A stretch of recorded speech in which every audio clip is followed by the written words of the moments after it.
कि कैसे एक इंसान नौकरी की तलाश में अपने गांव से निकल के इधर उधर ढूंढ रहा है और अब एक शहर जाके एक छोटी नौकरी धीरे धीरे और बेहतर मिलती गई, और कैसे अब सुख साधन सारे,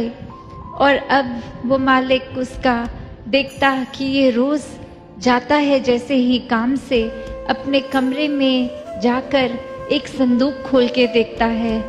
और वही मालिक के दिमाग में डाउट आने लग गया कि ये कहीं कोई धन की चोरी तो नहीं करके अपने कमरे में उस संदूक में डाल देता है रोज कुछ ना कुछ ले जाकर। तो ऐसे ही जब वो इंसान कमरे में नहीं तो मालिक ने वो एक चुपके से कमरा खोल के संदूक खोल के देखा, और देखा तो क्या दिखता है कि उसमें एक फटा हुआ कुर्ता, एक फटे हुए और वस्तुएं, एक चप्पल टूटी फूटी, और वो ही बस सामान था पुराना उस संदूक में। तो फिर उस मालिक से रुका नहीं गया और उस इंसान से पूछा कि ये तो सामान फेंकने का है, उसको कब से रख के भी बैठे हो और ये क्यों संभाला है, रोज ये क्यों जाके देखते हो?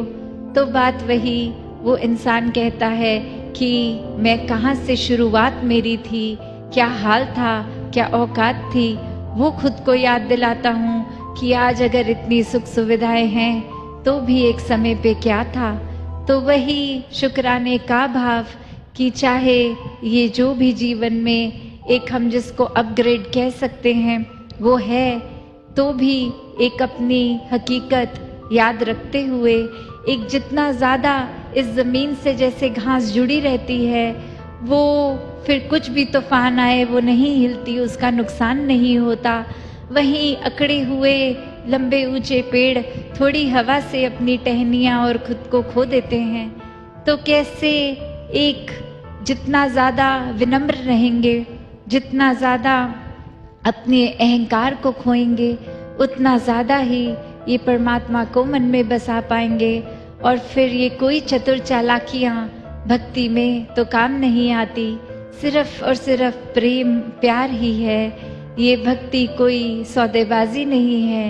ये कोई ऐसी बात नहीं है कि हम परमात्मा आपका कुछ देर नाम लेंगे उसके बदले कुछ चाहिए।